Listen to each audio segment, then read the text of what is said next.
Please help me to reach 7,000 subscribers. Emily stood at the entrance of the Hudson table, the soft glow of the chandeliers reflecting off the polished marble floors. Her birthday dinner was supposed to be perfect, a celebration of another year with Ethan Brooks, her husband of 5 years. But tonight, the air felt heavy, charged with disappointment. She checked her watch. 10 minutes past their reservation. Her phone buzzed. A message from Ethan. "Sorry, got caught up with work. I'll see you later. Don't wait for me." Emily's fingers tightened around the strap of her purse. Work again. The same excuse he had used countless times when someone else took priority over her. She let out a long, quiet breath and sat down at the reserved table. The waiter arrived with a polite nod. "Can I get you started with a drink, ma'am?" Emily shook her head, her eyes fixed on the untouched appetizer. Memories of 5 years flashed before her. Anniversaries spent alone, promises broken, moments she had given everything to a man who consistently chose someone else over her. Chloe. She pulled out her notebook from her purse, scribbled an address, and stood up. "I'll take a 6-month lease there. Send the keys when it's ready." The waiter blinked, surprised at her calmness. Emily smiled faintly, almost apologetically. "Thank you. Enjoy your evening." Outside, the city lights twinkled like distant stars, oblivious to her quiet storm. She walked down the sidewalk, each step deliberate, measured. No yelling, no tears, just a resolve that had been growing for months. Ethan would never understand, and maybe that was the point. She had waited too long for a man who consistently made another woman his priority. Reaching the curb, she hailed a cab and slid into the back seat. The driver gave a friendly nod. "Where to, ma'am?" "To my own life," she said softly, handing over the address she had written. The cab moved, carrying her away from years of disappointment and into the unknown. Emily wasn't crying, she wasn't begging. She was walking away quietly, with her dignity intact and a heart ready to start over. Tonight wasn't just a birthday, it was the beginning of freedom. Chloe arrived in New York just as the autumn leaves painted the city in gold and amber. She stepped off the plane at JFK, dragging her suitcase with a confident ease, her heels clicking against the terminal floor. Chloe had been away in Los Angeles for 2 years, claiming she was chasing her career, but everyone knew her return would stir old wounds. Emily's apartment had barely settled into her new life when a knock at the door sent a ripple of tension through the air. She opened it to find Chloe, smiling as if nothing had happened. "Emily, hey, I heard about what happened with Ethan. I just wanted to make sure you're okay." She stepped in without waiting for an invitation. Emily's jaw tightened. "You mean after he chose you again?" Her voice was calm, but her eyes cut sharp. "Let's not start with the blame game. We're all adults here. Ethan and I are just friends, right?" Emily's grip on the coffee mug tightened.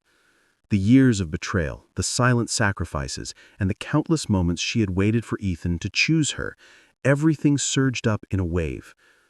She remained composed, refusing to rise to Chloe's provocations. "Friends, huh?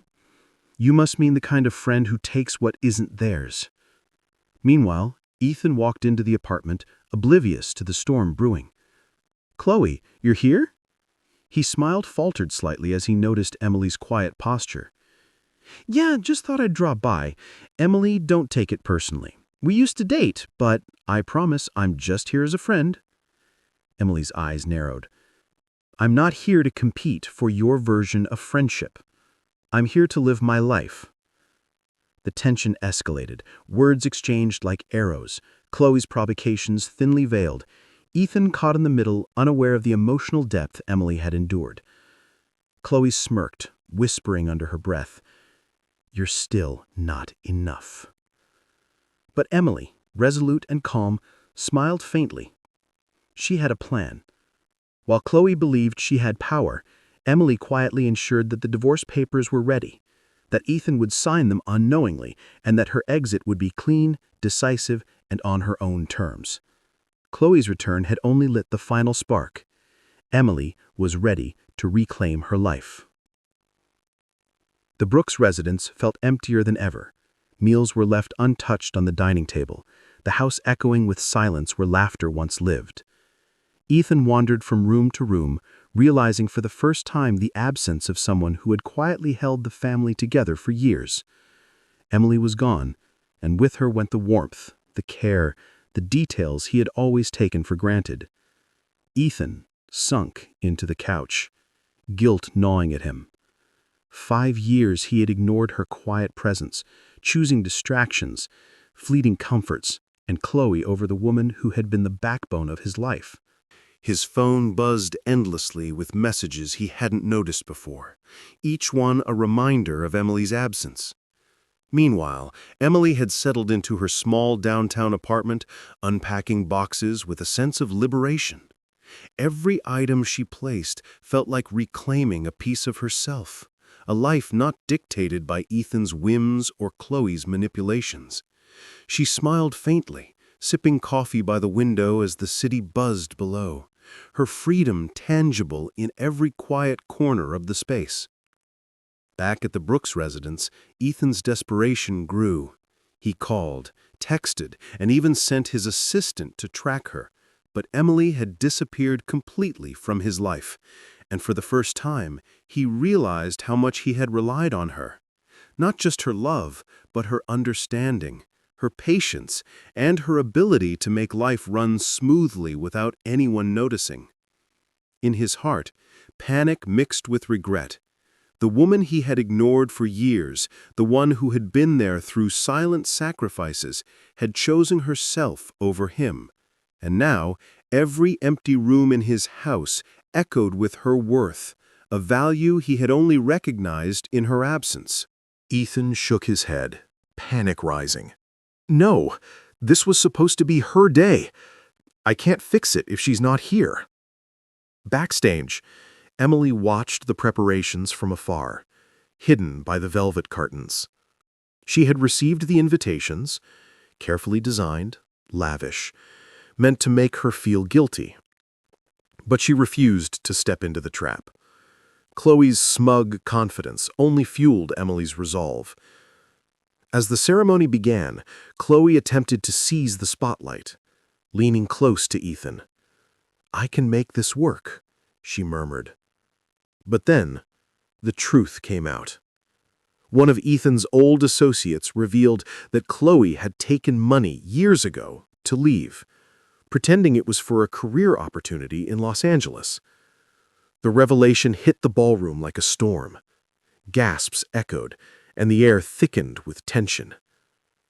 Ethan froze, the pieces falling into place. Every sacrifice, every quiet moment Emily had spent supporting him, every time she had held the household together, he had ignored it all. Chloe's facade crumbled, leaving Ethan to confront the reality he had been avoiding for 5 years. Emily, still in the shadows, allowed herself a faint, victorious smile. She didn't need recognition or applause. Her strength lay in her absence, in the clarity she had gained.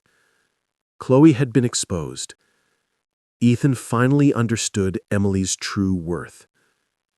And in that understanding, the quiet power of Emily's choices resonated louder than any ceremony ever could. That evening, Emily sat by the window in her apartment, the city lights flickering like distant stars. She opened her leather-bound diary, its pages filled with years of memories, heartbreaks, and quiet victories. Each entry was a testament to the life she had endured and the strength she had gathered along the way. October 1st, 2019. I married the man I love, yet tonight I feel invisible. December 30th, 2020.